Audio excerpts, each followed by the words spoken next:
Part 2, Chapter 11. On the morning after Founders' Day, the weather took a marked turn for the worse. Drab gray clouds piled over London, and a thin rain began to fall.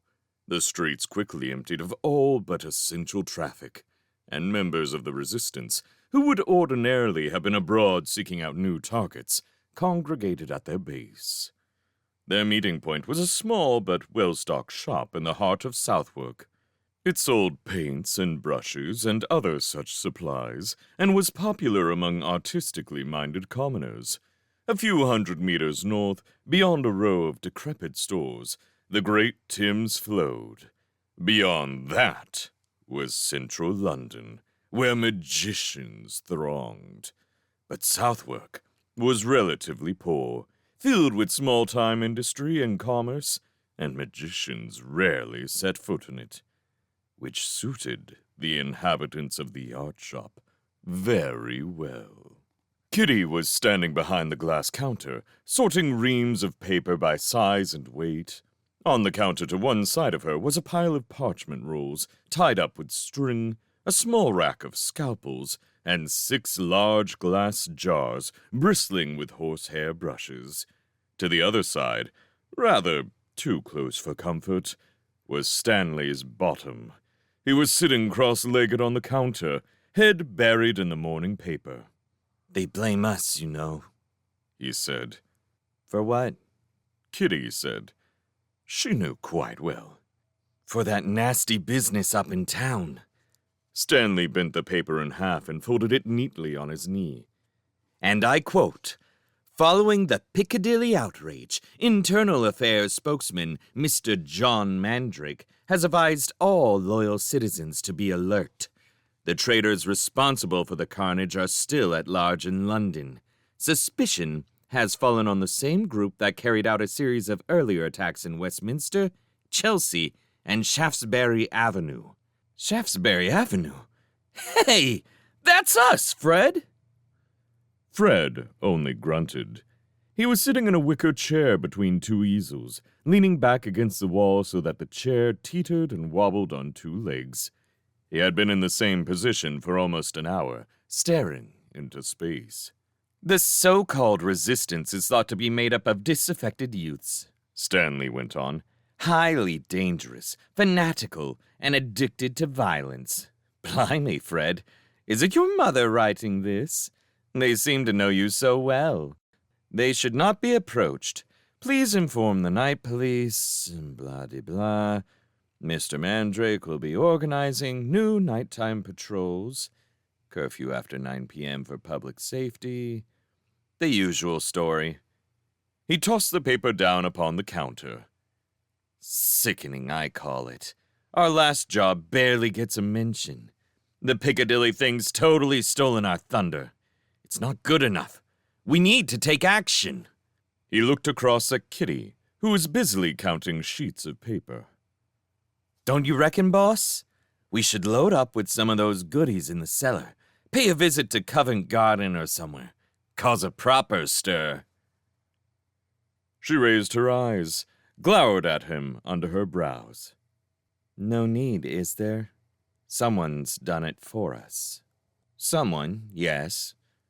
Wonder who." He lifted the back of his cap, scratched with precision. "I blame the checks, me." He looked at her out of the corner of his eye. He was goading her again, rubbing up against her authority, testing for weaknesses. Kitty yawned. He'd have to try a bit harder than that. "Maybe," she said lazily. "Or it might be the Magyars or the Americans, or 100 other groups. No shortage of contenders. Whoever it was, they hit a public place, and that isn't our way, as you well know." Stanley groaned. "You're not still sore about the carpet fire, are you? Boring. We wouldn't have got a mention at all if it wasn't for that. People were hurt, Stanley. Commoners. Collaborators, more like, running to save their master's rugs. Why can't you just..." She subsided, The door had opened. A middle-aged woman, dark-haired with a lined face, entered the shop, shaking droplets off her umbrella. Hello, Anne. Kitty said. Hello, all. The newcomer glanced around, sensing the tension. Nasty weather having an effect? Bit of an atmosphere here. What's wrong? Nothing. We're fine. Kitty attempted a relaxed smile. It wouldn't do to spread the dispute further. How did you get on yesterday? Oh, rich pickings, Anne said. She hung her umbrella on an easel and strolled to the counter, ruffling Fred's hair en route. She was dowdy of frame, a little rolling in her gait, but her eyes were quick and bright as a bird's. Every magician ever spawned was out at the river last night, watching the sail past. Remarkable how few of them guarded their pockets. She raised a hand and made a quick snatching motion with her fingers. Nicked a couple of jewels with strong auras.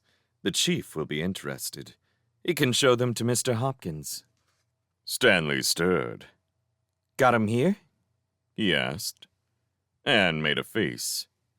I stopped at the Mews on the way down and left them in the cellar. Think I'd bring them here?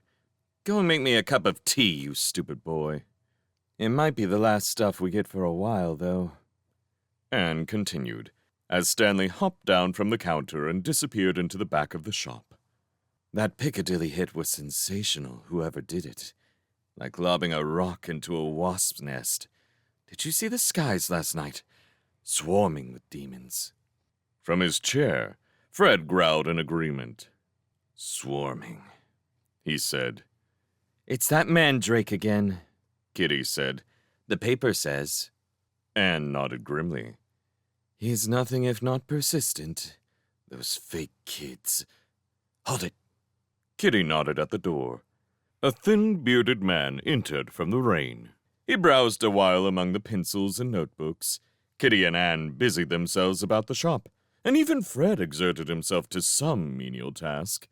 Finally, the man made his purchases and left. Kitty looked at Anne, who shook her head. He was okay. When's the chief coming back? Fred said, discarding the box he was carrying. Soon, I hope, Anne said. He and Hopkins are researching something big. Good. We're just stewing here. Stanley returned, bearing a tray of cups of tea. With him was a thick-set young man with tow-colored hair, one arm supported by a sling. He grinned at Anne, patted Kitty on the back, and took a cup from the tray. Anne was frowning at the sling. How? She said simply. Got into a fight. He took a swig of tea. Last night, at the meeting house behind the Black Dog Pub. Commoners Action Group, so-called. I was trying to get them interested in some real positive action. They were scared, refused point blank. I got a bit angry, told them what I thought of them. Bit of a scrap. He made a face. It's nothing. You idiot, Nick, Kitty said. You're hardly going to recruit anyone that way. He scowled. You should have heard them. They're terrified. Cowards. Stanley slurped loudly from his cup. Of what? Anne asked. You name it. Demons, magicians, spies, spheres, magic of any kind, police, reprisals. Useless. Well, it's no wonder, Kitty said. They don't have our advantages, do they? Nick shook his head. Who knows? They won't take risks to find out. I dropped hints about the kinds of things we did. Mentioned that carpet shop the other night, for instance.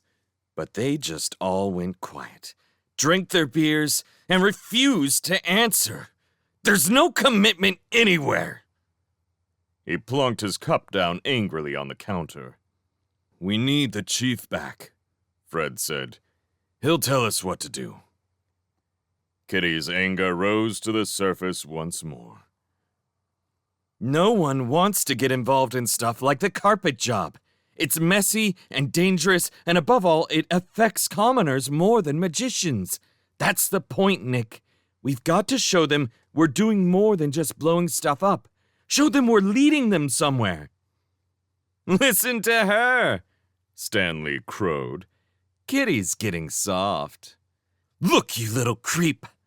And chinked the edge of her cup twice against the glass counter, so hard it cracked. She was looking towards the shop door. Slowly, without following her gaze, everyone dispersed around the room. Kitty went behind the counter. Nick returned to the back room. Fred picked up his box again. The shop door opened, and a young thin man in a buttoned raincoat slipped around it. He removed his hood, revealing a shock of dark hair. With a slightly timid smile, he approached the counter, where Kitty was inspecting the receipts in the till. Morning, she said. Can I help you? Good morning, miss. The man scratched his nose. I work for the security ministry. I wonder if I might ask you a couple of questions. Kitty put the receipts down and rewarded him with her full attention. Fire away. The smile broadened. Thank you. You may have read about some unpleasant incidents in the news recently. Explosions and other acts of terror not far from here. The newspaper was beside her on the counter. Yes, Kitty agreed. I did.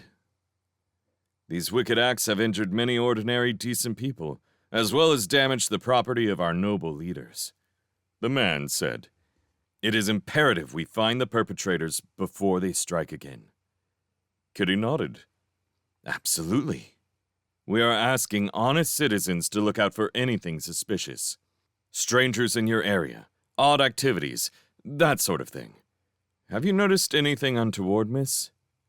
Kitty considered. It's tricky. There are always strangers round here. We're near the quays, of course. Foreign sailors, merchants. It's hard to keep track. You haven't seen anything specific that you can bring to mind? Kitty thought hard. I'm afraid not. The man's smile turned rueful. Well, come to us if you do see anything. There are great rewards for informants. I most certainly shall. His eyes studied her face. He turned away. A moment later, he had slipped out and was walking across the street to the next shop. Kitty noticed he had forgotten to pull his hood back over his head, despite the pouring rain. One by one, the others emerged from aisles and recesses. Kitty gave Anne and Fred questioning looks. They were both white-faced and perspiring. I take it he wasn't a man, she said dryly. Fred shook his head. Anne said, A thing with a beetle's head, all black with red mouth parts. Its feelers were right out, almost touching you. How could you not tell? That's not one of my talents, Kitty said shortly. They're closing in, Nick muttered. His eyes were wide. He spoke almost to himself. We need to do something definite soon, or they'll get us. Just one mistake is all it'll take. Hopkins has a plan, I think. Anne tried to be reassuring. He'll get us the breakthrough. You'll see.